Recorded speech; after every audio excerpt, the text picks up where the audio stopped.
Hello, everyone. Welcome to another edition of the Ohio Guys here. I'm Christian Ocampo, coming to you here with another revisit here. And we have Shanae'a Moore back with us again for another interview. How are you doing, Shanae'a? Hi, I'm very good today. A little cold, but I'm keeping the house warm, so we're good. Good to hear. And it's great to once again come back to get an update on you these past few years. I know it's been almost 4 years now since the first interview, so it's great to catch up and see what's new with you in life and in your career. Yeah, 4 years is quite a long time. Um, but I'm married to the best man on the planet still. Thank God we made it. And then I have the best dog on the planet who has one of the ugly, cute kind of dogs. And then I've been very, very busy. I'm based in Houston, Texas. Not currently, but I live in Houston, Texas with my husband, and have been extremely fortunate to stay very busy with amazing acting jobs, both live theater, some film, some lots of voiceover, which is my favorite. Don't tell anyone. But I've been doing a lot of that. And then currently, right now, since COVID, I have been in graduate school in Glasgow, Scotland, which has been quite a challenging adventure, but one that I asked for. So I'm glad I'm here, and it's keeping me very busy and only expanding the things that I'm doing in a very good way. So it's really pushing me to see what all I could do and maybe write some stuff, maybe produce some stuff. So it's been a blast lately. So yeah, that's my past 4 years. Definitely. So with Scotland, why don't you tell us about what's it like, studying abroad there, getting your master's degree in the arts? Yeah, so I'm actually doing my program. I'm at the Royal Conservatoire of Scotland, which is a magnificent school and a very well kept secret. It's number three on the list of grad schools, and like all schools are ranked in as far as like schools go, and we're number three in the world. And it's a tiny school in Glasgow, and they have the most amazing teachers who really push you. I'm getting my master's in classical and contemporary texts. So I'll actually get to work hopefully in May. COVID's made things a little rocky, but hopefully in May we'll be going to the Globe and I'll be working on Shakespeare's stage, doing lots of Shakespeare stuff. And then it's been weird because we're still technically in lockdown. I mean, we're in lockdown now, so there's been a lot of me at home doing reading and catching up on things that I've never had time for before, which is really exciting. I've been making a whole lot of amazing friends. Working on learning a Scottish accent, which is much harder than it seems, and I'm real bad at it. But I'm getting there. I have a really good friend here who does some amazing voiceover work. He's done a lot of video games and that kind of stuff. And he's from Alaska originally, like I am too. And so when I moved over here, a good friend was like, "You need to meet Tyler." And so we've hit it off and have been working on all kinds of voiceover skills and everything. So it's been quite an adventure. I'm I'm glad to hear that you're making yourself at home in Scotland.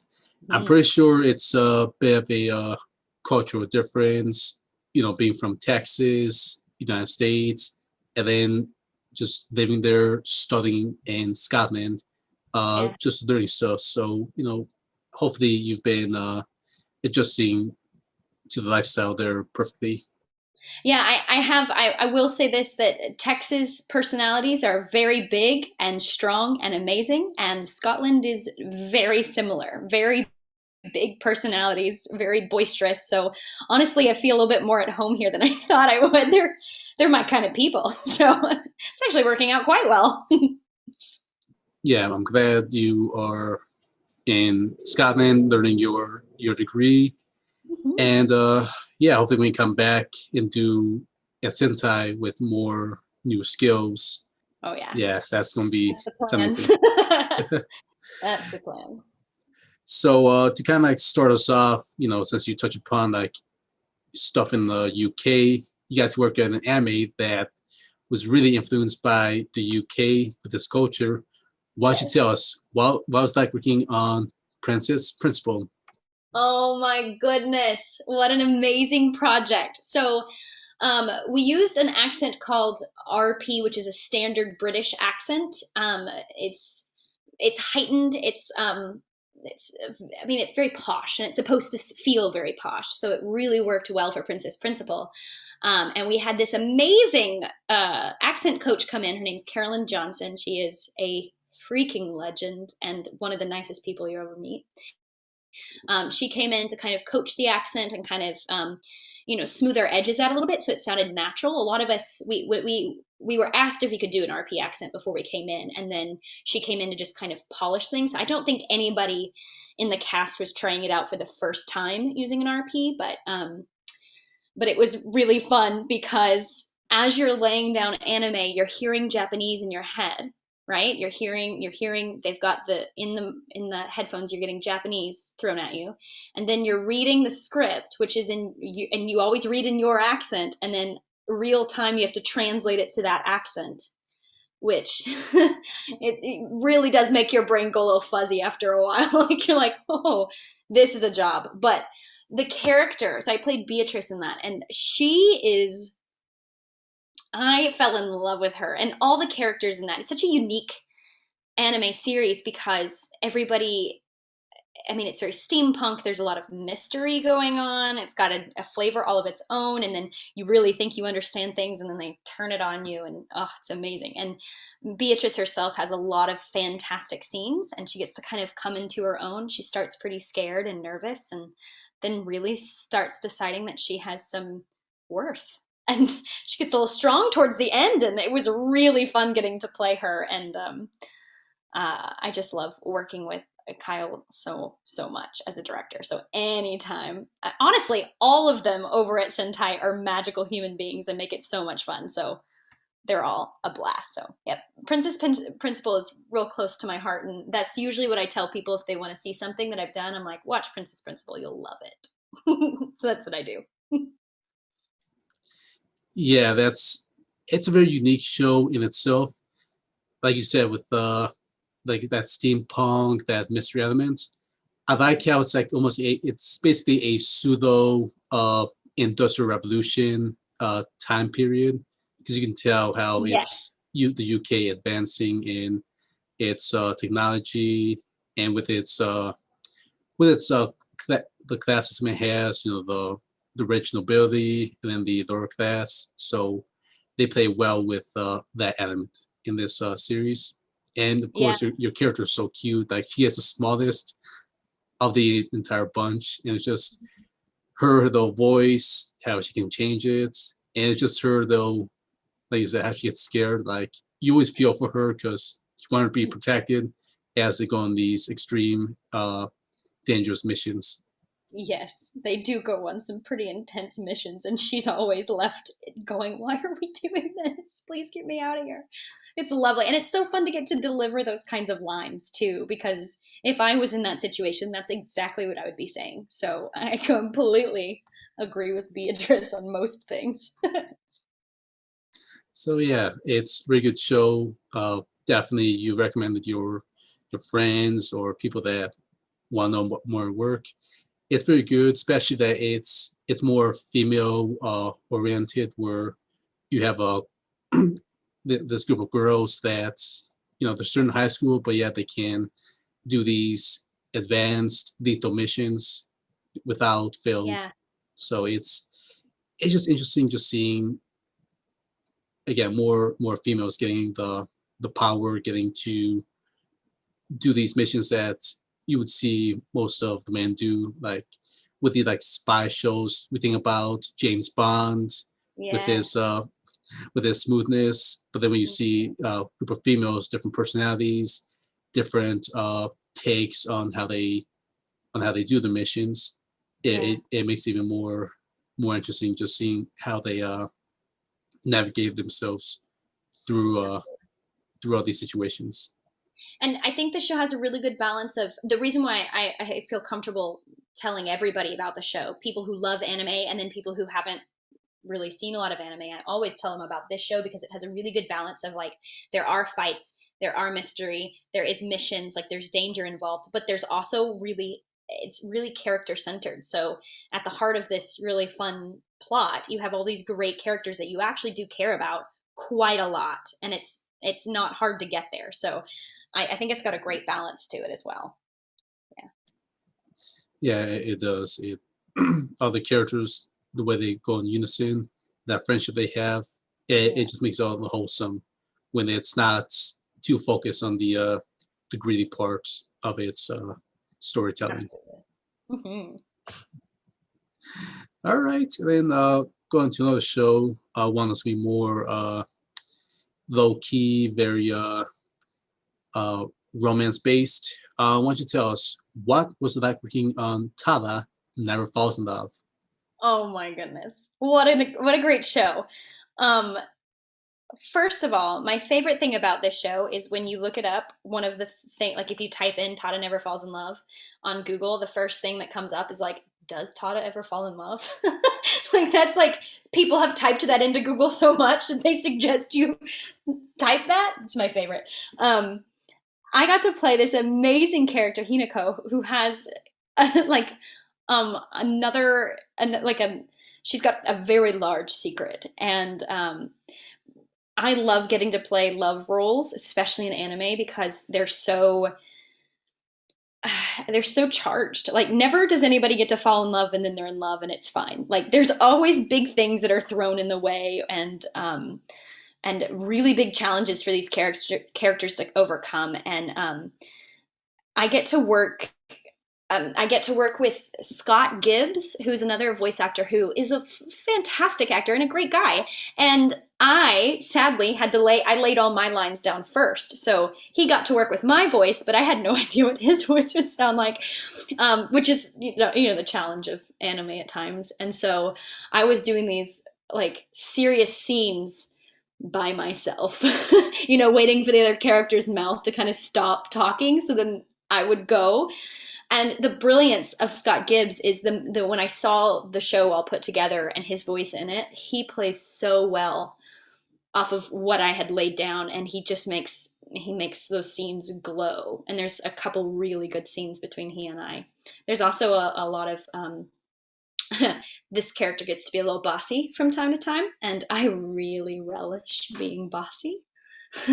So that's a good time.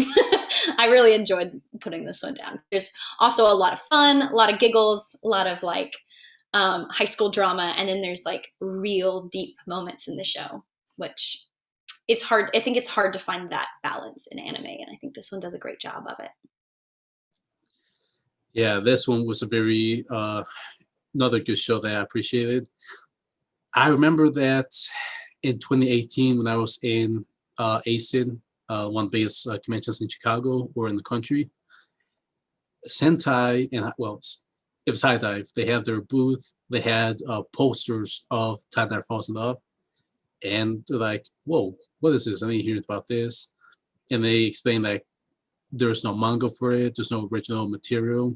Mm. Uh, One of the companies in Japan, they decided to just go straight to Sentai because they've worked with them in the past. And when I saw the picture that the character standing on the bridge, looking down on the water, there was something unique to the way it drew me in and to draw audiences in. Like it wasn't trying to really be attention grabbing. It wasn't trying to force its the viewer to come in and see it. It was very subtle, very modest. That because of that, the way they did it, it drew its people in naturally. And I was like, wow, I want to see what's about. Like it looks beautiful. There's something about its meaning that makes me want to explore it. And so, of course, I got to see it, got to see David Walt back in the helm directing, and he just Amazing. knocked it out of the park. So definitely, it was great ride to be part of. David is one of those directors who you'll lay something great down, right? You'll do this really great job or whatever. And he'll go, "That was lovely. Do you want to try something else? Like just to see?" And to get that kind of like like respect. He's first and foremost an actor. Like he's been an actor. He knows what this is. He knows what it's like to come at it as an actor.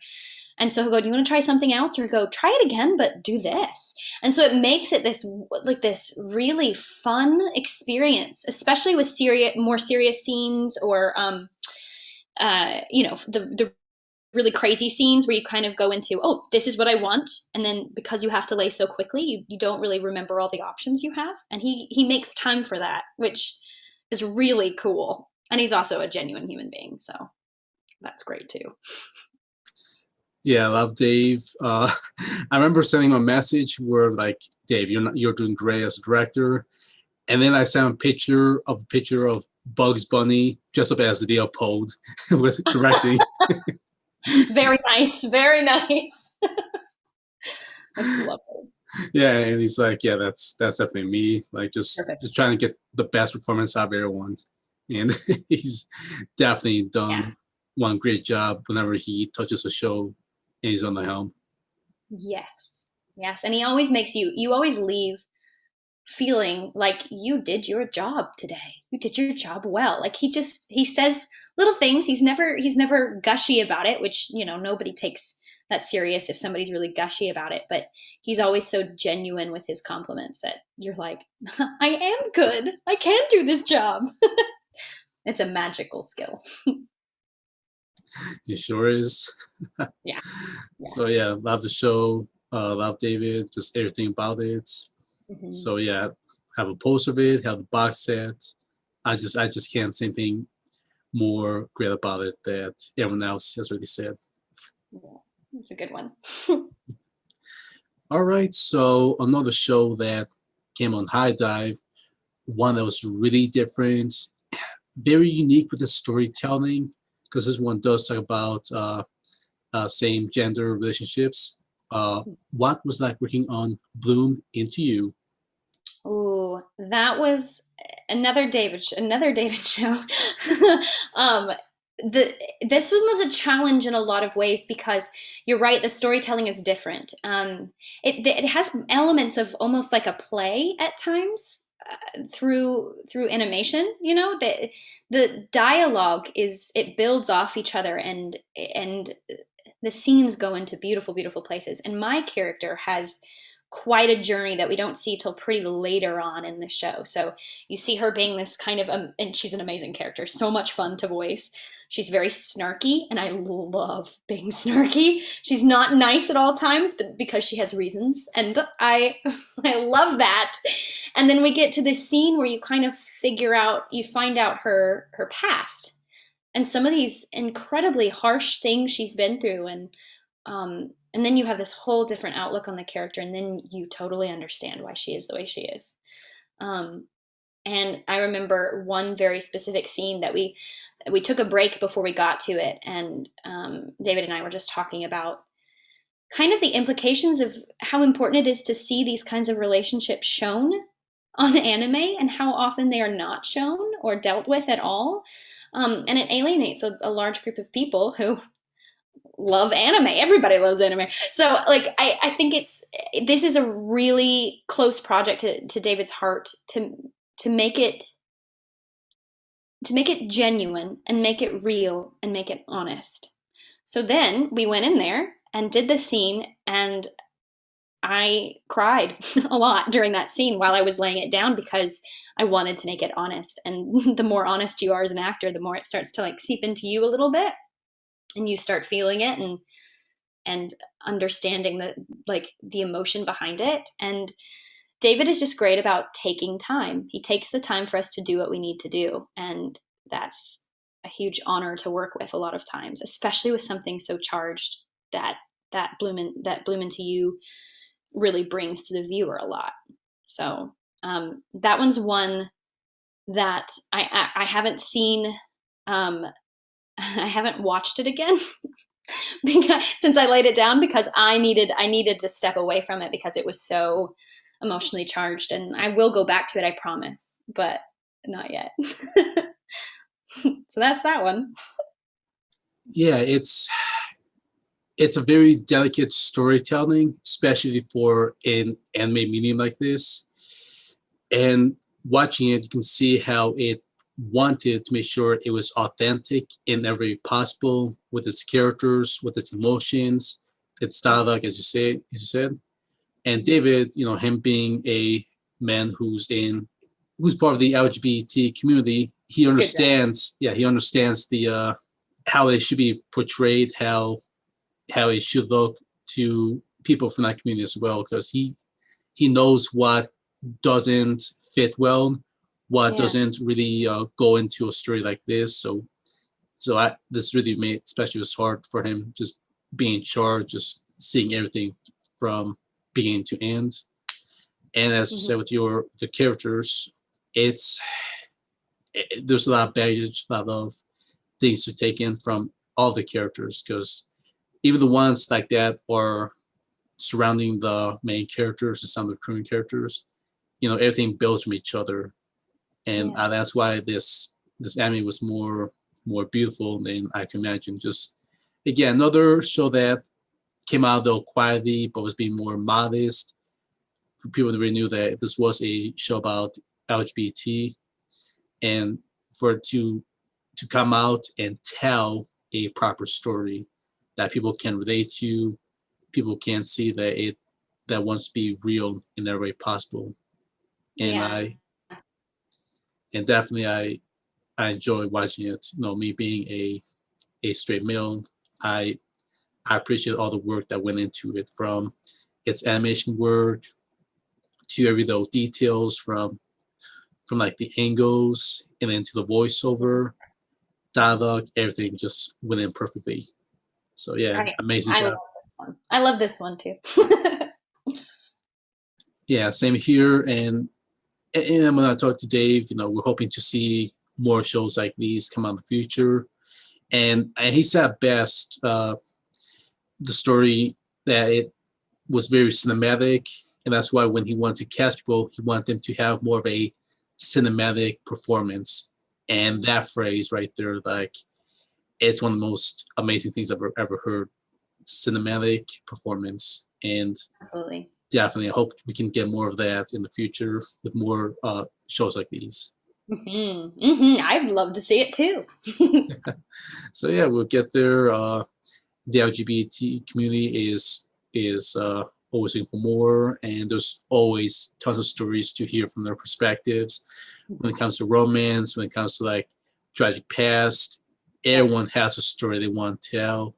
So, it's just trying to get out there, get it to a platform like High Dive, Sentai, or wherever. I'm just hoping to see what comes out next and see what kind of stories we're going to hear from in the future. Well, I'm always ready to voice whatever, so I'm ready. Let's do it. Definitely. All right. And so another show that was really special, that also came out of nowhere, that was winning awards. This one is Land of the Lustrous. What was it like working on that unique show? Oh my goodness. That show is quick. The line pacing in that show, it's I remember just thinking, because you'd be listening and waiting for your line, and it goes by so quick. And it's good because the show has its own energy and kind of thrusts you upon whatever's going on. Um, I I really enjoyed being in that anime. I played Obsidian, who everybody's named after a different gem and stuff. And she didn't have a lot, but what she has is golden. It is so much fun. There's so many good fights in that show, and I was just in. I remember watching the fights and thinking, I haven't seen battles quite like this. You know what I mean? I haven't seen storylines play out like this, and there's so many girls in that cast. So it was fun to just hear women's voices being thrown at you. And this was lucky because I'm usually one of the first people to lay down. I don't know why. I must have a curse. But I was the literal last person to lay down. So I was practically watching the anime as I was, I was doing lines. It was such fun. It was such a good time. I want to go back and watch it because I watched it right after it came out, but I haven't watched it in a while, and I think it was because it was so exhausting to watch the first time, but in a good way. Like there's so many storylines to keep up with, and but they never it's not never too difficult to keep up with it. So it's a definite one I will, if you like good storylines, that's one I will recommend to anyone as well.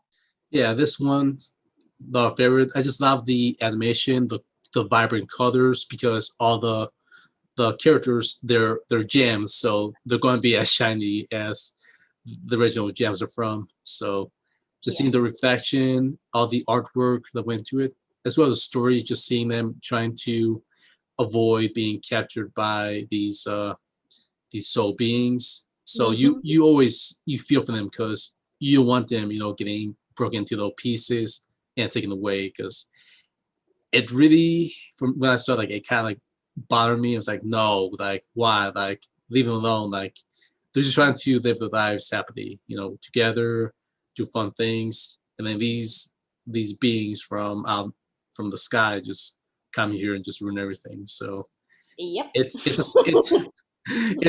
a little simple story, that tells, but it's one that's really impactful because you get drawn because all these characters, their personalities, just the way they are, like, there's reason to appreciate them and just to see them get into these dangerous situations. Like, no, just I hope they don't break. I hope they don't get taken away.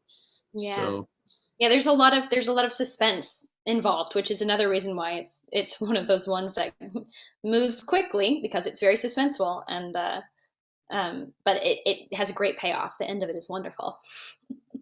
So yeah, I'm really hoping this one will get a season two. I know the manga keeps going. I want to see, more of these characters do more of their fun things, get into these action packed moments, and then mhm. just see what their teacher is either hiding or what he's not telling his students. Because I would again, like to know too. So I would definitely like to know too. yeah. So hopefully we'll get the answer soon. I know it's been almost 3 years now, and hopefully they are working season two. Uh, yeah, I just don't know. Just there's so much to really talk about from this show. I just can't get enough of it, of how beautiful this anime is.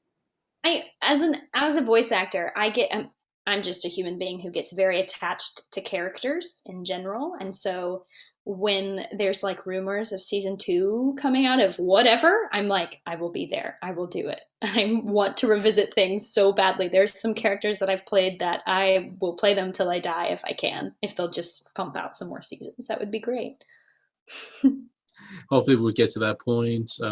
It's too early, and I know Japan has been very good right now when it comes to making more seasons. I Yeah, just hope Land or Lustrous is on that list sometime me too. soon. Me too. All right, so another high dive show, just coming back to it. What you tell us? What was it like working on Release the Spyce? Oh my goodness. That talk about scenes. Um I played Teresa on that show on that show, and so much action but cut with amazing scenes. So this is another really good one with like really deep, like interesting character moments, and I love that because then you care about them more when they go off and almost die in battles and everything. So it's fun. Also, this is another really snarky character, so anytime I get to throw one liners out and just be ridiculous with them, that I'm totally there. I'm totally there. She's also pretty like dramatic. This show is pretty like over dramatic in a great way, and so there was a lot to play with and a lot of different ways that you could deliver lines. So it was almost, yeah, there was a lot of choices, and I was given a lot of time to play with this show. So this is another one I recommend. I don't think there's anything on a list on any anime list that I wouldn't recommend. They're just all so much fun. Yeah, no, this one I liked it because it was almost like a callback to kind of the old school ninja girls or action girls background, Mhm. like I want to say like late '90s, early 2000s, because it had that feel to it. Mm. but it had that modern influence mixed to it. So it made it special in its own way. Like you said, made more. It was over dramatic at points, but in a charming way. Yeah. So I as it, mean, they're never non-believable. You understand why they're being dramatic, but they are being dramatic. yeah, it just its story, another simple one, just a new recruit joining these group of ninja girls. She's trying Mhm. to learn from her master and trying to figure things out with her new friends, with like personal situations, as well as trying to tackle these missions that. Yeah. And again, it can feel though cartoony in a way, but still Yes. almost. But they also still feel like there is imminent danger that can happen at any possibility. Where yeah, the villains do seem again cartoonish, but still they can actually kill these girls if they're Yeah. not careful. I remember one very specifically. I don't remember what episode it's in, but I remember one fight very specifically that I was, because it is so heightened and so ridiculous at times and dramatic, and then all of a sudden it gets very serious in this battle and it's not dramatic, and like my character is very close to dying and it becomes very real. And so from there to like the end of that episode, everybody's just like understanding a new level, like they can die. And so it was fun because I got to sort of make that shift acting wise, got to go from somebody who's like, yeah, I'll fight, no problem, this will be great, right, to a person going, oh, there are repercussions to what I'm doing. Interesting. So there's a little bit of a growing up in that show that was really fun to play. Yeah. It sure was, and again another example of strong girls doing things that men could do with these type of missions. Mm. And I think also kind of helped make it more interesting where now the main villain is also female. They could have done like put like a main male, but even having a female who's very uh, cunning, very conniving, very well networked, made her even more dangerous because you don't know what she's going to throw next. You're not sure who she's connected with. That can Mm-hmm. make the missions more harder, more complex than it would have it been just a regular cartoon type of Yeah. spy spy genre. Absolutely. I had a lot of fun with kind of playing with how conniving Teresa was at times. It's a good one. It's a fun one to watch, I think. It's got good twists. Yeah, definitely. Just a little fun show to watch, just to lose yourself, just see where these girls go because they're all just have their own unique backstories and their own views on the world and what they're doing as ninjas. Yes. Yes. All right. So, God dang, you've been a lot of all female I shows. have. I Just have. How realized it. fun. Yeah. Because the next one really takes the cake in so many ways. This one is another favorite of mine, and also your cast members love the show. And this one we're going to be talking about Bang Dream season 2. What was it like working on that series? Oh, that was an experience. Talk about another quick moving show, and it's one of those shows that apparently everybody's in the same room all the time. So there's all these voices. You have to stare at your character and wait, like you have to stay on your character and make sure that they're not going to do something, but you're like trying to find them in this group of hundreds of girls in this same room. You just hear all of this like chatter in your headphones, and it's another one that makes you feel like you're going a little crazy.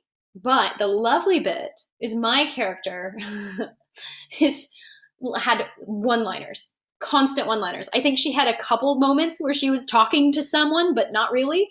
The girl would like throw something out in a room full of people and then just pretend like she wasn't paying attention again, and it was always unrelated, Shakespearean, heightened. She thought she was very important. Like, I remember having so much fun with all of those lines, and I was making the whole production team laugh the whole time because these lines were just so out of the blue. and unrelated to what's going on. But she was so proud to be saying them too, and very proud of herself for having said it. So it was just, I love this show. The dynamics of all the different women are great. I didn't really get to be a part of that because that wasn't really my character. She didn't really talk back to anyone. She just kind of talked to herself and then looked really wise and walked away. I love it. Also, I did a lot of voices in that show. So I played Horu, but I also did like a lot of like little teensy tiny parts all over the show. So we'd have fun. We'd say, okay, you have one line as this random character, like, backstage or something. So it was like having to throw this, don't stand on that, from like a total character I don't know, and having lots of different moments in that. So there was a lot of voices that I got to play with in that show. And I felt like I was really showcasing my abilities. No one will ever know, but I was really showcasing my abilities. Yeah, Bang Dream. I knew about Bang Dream for a few years now because of the mobile game, but a part of me was like, it took this long for it to actually get like an English dub, to get like an English cast list. So Mhm. it came out, it came as a big surprise, like when it was announced that, hey, season 2 is getting dubbed. And like, okay, here we go. Like, I already knew it had a lot of females. And part of me is like, okay, I guess if I can guess who's gonna be in it, I will have a good chance because I'll probably be right because it's got like what 20 to 30 different girls. It was So literally all the Houston actresses. We were all just like called and randomly placed. It was awesome. yeah, it was great just seeing all the love we got, your castmates, especially Kaden Barr. She went on her Twitch stream and she streamed the Bang Dream mobile game. No So way. yeah, That's awesome. I didn't know that. That's cool. this while back, and she streams on once every full blue moon. Uh-huh. So it's fun. She got me hooked to it. The music itself is phenomenal. Uh, I Oh, only yeah. have I only have the season 2 songs on my playlist, but I'll have to watch season 1 with no English dub. Yeah. So that's gonna be a challenge for me because I'm used to you guys already I with your know. voices. I know. We should be in it. Yeah, it's It, it good. it they always make it complicated why even now with seasons why a season can't get dubbed or why it isn't getting dubbed right away. So I'm Yeah. hoping in the next year or two, 3, 5, I don't know how long it takes that season 1. And I know season 3 got or it's coming or there's movies too. Like there's just so many titles of Bang Dream that keeps coming in. All I care is I get English dub. Just make it Yeah. happen. I'm so ready for it. Let's do it. I'll fly back home for a few weeks. It'll be fine. So yeah, again, I just love the music element, just seeing girls trying to become. I'm not sure if they really want to be professional musicians, but they want to perform on stage to everyone. Put out their hearts into the songs that they made together. So it's very appealing, and just seeing these cute girls just live their lives, making music, just putting on these performances. Yeah. It's yeah, it just and then just the way they interact, even when they're off stage, it's just so cute how they, like you said, have characters one-liners, how they talk to each other, make those small jokes. Those that fun comedic moment where it's rewarding just to see them just seeing high school girls, having fun, enjoying their lives with that companionship they have. Yeah. It's yes, Yeah. again, even though it's really female oriented, me being a guy, like I've seen a bunch of guy shows, it's kind of a way to kind of be a refresher. See, okay, I've seen what we guys can do when it's just a bunch of us together. Okay, I want to see what the females do when Right. they're having fun. Like, what other funny stuff can they say to each other as we the guys? We like to repping each other, say funny Yep. things. So I also, it's like one of my absolute dream goals is to be in an anime where I get to sing a whole bunch because I'm a singer. So like, oh, that sounded so Texan. I'm a singer. Wow, that came out of nowhere. But I've gotten to sing in about I think three different animes, like as little background things or something that's happening, and I'm just dying to be cast in the show where I get to like full on sing. And I thought for a moment, because when I was doing research, I was like, maybe I'll get to sing in Bang Dream. That'd be really no, I don't. So one day it will happen. I promise. I hope so too. I know the company behind them, Bushi Road, they're very protective of the music. And they should be because it's good. Don't let me ruin it. I also like Bushi Road, and here's something I just figured out. I'm a wrestling fan. You might see my posts on social media, how much wrestling stuff I post. Uh-huh. Uh-huh. For the longest time, I did not know that Bushi Road owned New Japan Pro Wrestling.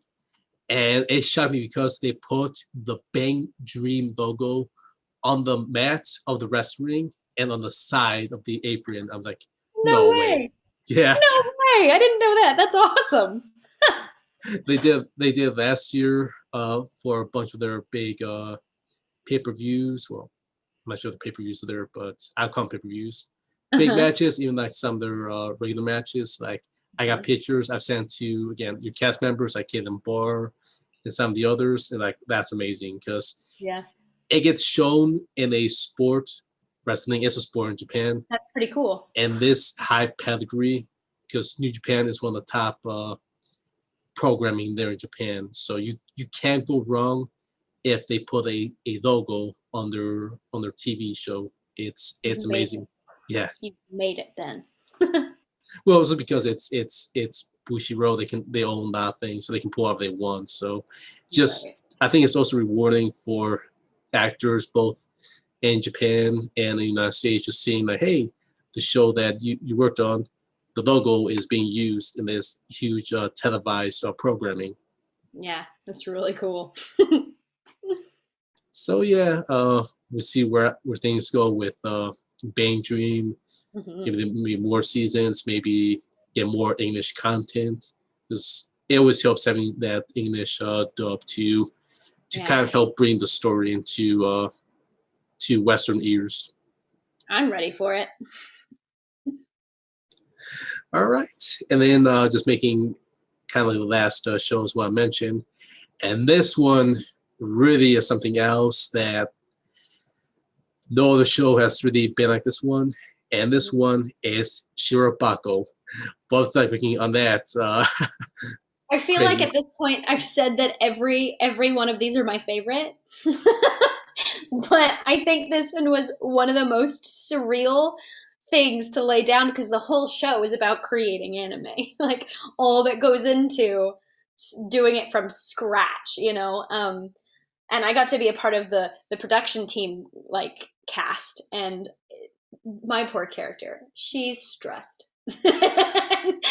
She's so stressed, and she's so busy. And I got to work the guy who, so she's quite grumpy, especially at one specific fella in the production group as well. And he's voiced by Greg Cody, who is a very good friend of mine, and I've gotten to work. Well, I haven't worked with him on stage, but I feel like I've worked with him on stage because I've seen him in everything. He's seen me in everything. It's like we love each other, and I got to lay after his lines. So he would come in and be ridiculous, and I would get to scream at him.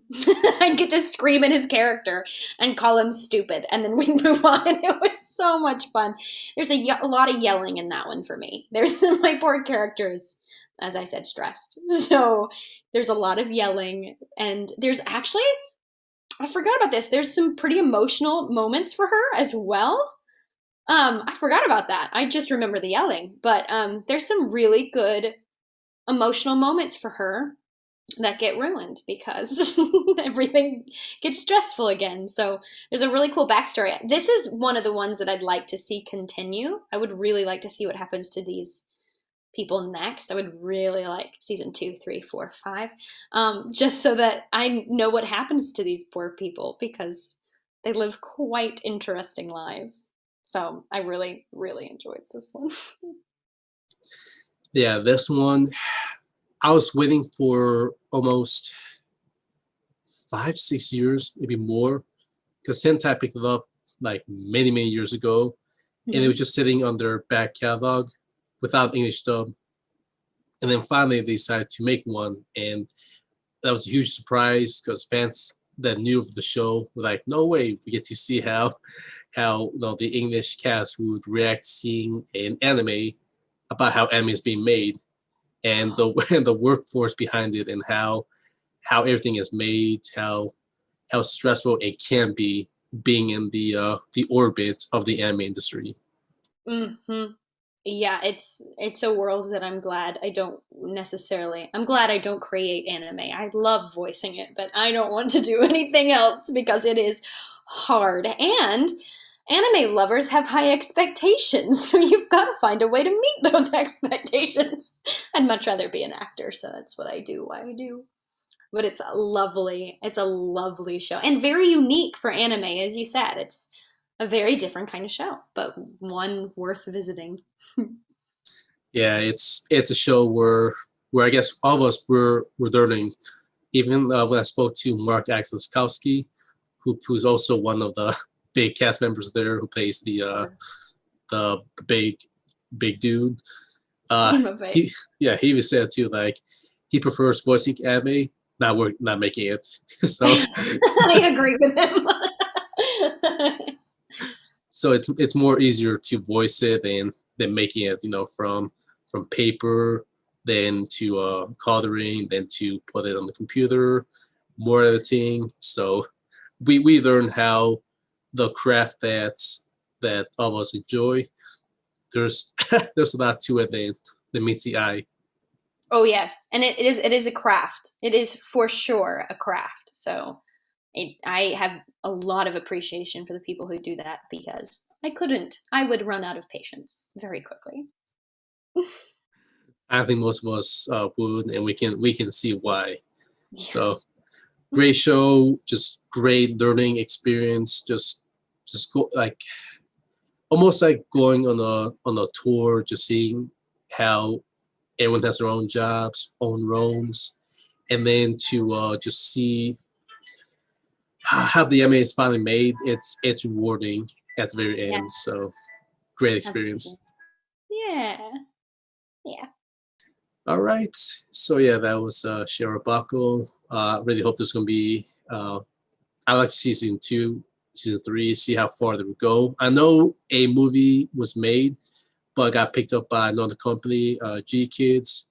We're not sure if it's gonna get dubbed. It might just be, without dub.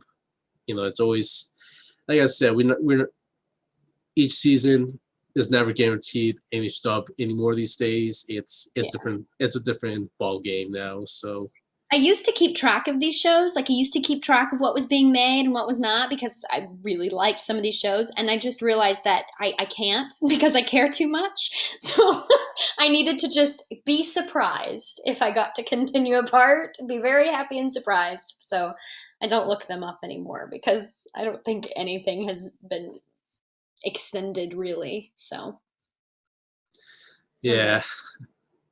yeah, we'll see how things go, and yeah, maybe we might find another show like Shirobako that be more tell a different story, be more I don't know, like maybe one of be very more stress inducing or maybe more lighthearted. Because this one was kind of like in the middle where it has moments and it has stressful moments. So Yes. so so Yes, it does. this can be taken in a direction. So we'll just see which company wants to tell a story of how it is being in that field. Yeah. Yeah. All right, and then just to kind of keep up with more of your stuff.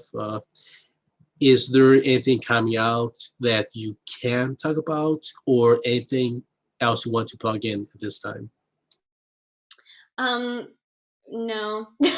COVID has kept me quite not busy lately. Nothing that I can really talk about right now, but I will. I'm having my personal website is being updated right now and it's looking quite good so far. So I will be putting that links to that on my social media and people can follow that and see all the projects I'll be doing. So or what I can announce as you know how it works. We're not allowed to talk about anything And I have the worst memory for that kind of thing. So one of these days I'm going to get myself in trouble. All right. Well, uh, there was that. People can always go to High Dive to see other stuff you worked on. Mhm. Uh, Sentai, there's always stuff you're in, even small stuff. Mhm. So then we'll see what's announced. We should be coming up with the spring slate soon as we do this recording. So we might hear something from you. Yeah. So otherwise, is there any Facebook, Twitter, Instagram, any other social media for fans to contact you at? Absolutely. So I'm on Facebook under Shanae'a Moore. I'm pretty sure I'm the only one. And I have a Twitter, but I don't really use it, so I wouldn't send me messages there. But I do Instagram. Instagram and Facebook are kind of my big things, and then my website, which is www.shanaeamore.com. And it's getting a beautiful facelift, so you'll love it. And then you'll be able to contact me there. Just tell me where you know me from so I know what we're talking about. Again, the worst memory ever, but I love talking to people, especially if people have questions about character choices or whatever. That's so fun. So anytime you want to talk, I'm around. All right. Well, thank you, Shanae'a, for this second interview. Great to catch up with you, get more in depth with all these amazing shows. So again, it was great to just hear your perspective, breaking everything down. So no, thank you. Hopefully we can hear you in many more titles to come. Me too. I hope too. All right. Well, thank you, Shanae'a. Thank Best of luck. you. Best of luck to you in Scotland. Hopefully you get your masters in theaters very soon. I think Mhm. many fans watching this will also root for you that you will get your masters. Oh, I'll take all the rooting that you can send. All right. Well, thank you, Shanae'a. And thank you to our viewers for tuning in for this episode of the Ohio Guys. Thank you all. We'll be seeing you all next time. Bye, everyone.